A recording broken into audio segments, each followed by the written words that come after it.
There are certain statements Jesus made that people quote, but don't really sit with. This is one of them. Enter by the narrow gate.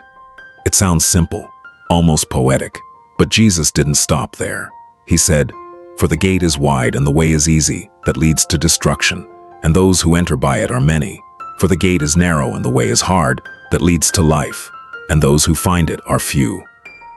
That is not a comfortable statement. It doesn't fit easily into modern thinking. It doesn't align with the idea that all paths lead to the same place.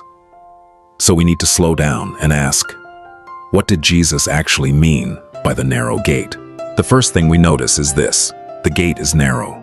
That means it is not broad, it is not flexible, it is not open to endless variations. Jesus is not describing multiple options.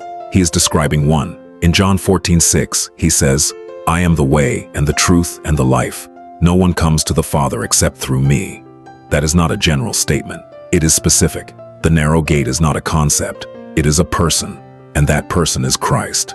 A narrow gate does not allow you to carry everything through. That is part of the picture. To enter, something must be left behind. Pride, self-reliance, sin that we refuse to release. Many people want to enter while holding on to everything. But the narrow gate forces a decision. You cannot bring your old life unchanged into a new direction. Something has to shift. Jesus describes the wide path as easy, and that makes sense. It requires less resistance, less surrender, less change. You can stay comfortable. You can follow the crowd. You can avoid difficult decisions. That is why many choose it. Not because they carefully examine truth, but because it feels natural. But ease is not always a sign of truth, and difficulty is not always a sign of error. Jesus doesn't just talk about a gate. He talks about a way. That means this is not a one-time moment only. It begins with a decision, but it continues as a direction. The narrow gate leads to a narrow way.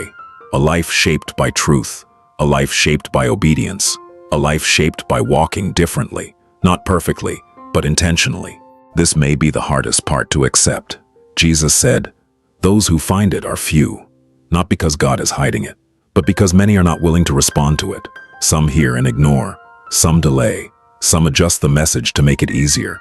But truth does not change based on preference, and the narrow gate remains narrow. This is the part we must not miss. The narrow way is hard, but it leads somewhere. Life. Not just existence, not just survival. Life in relationship with God. Life that has meaning beyond this world. The difficulty is not the destination. It is the path that leads to it. So now the question is not theoretical. It is personal. Which path are you on? Not what you say, not what you assume, but what your life reflects. Are you walking the easy path or the narrow one?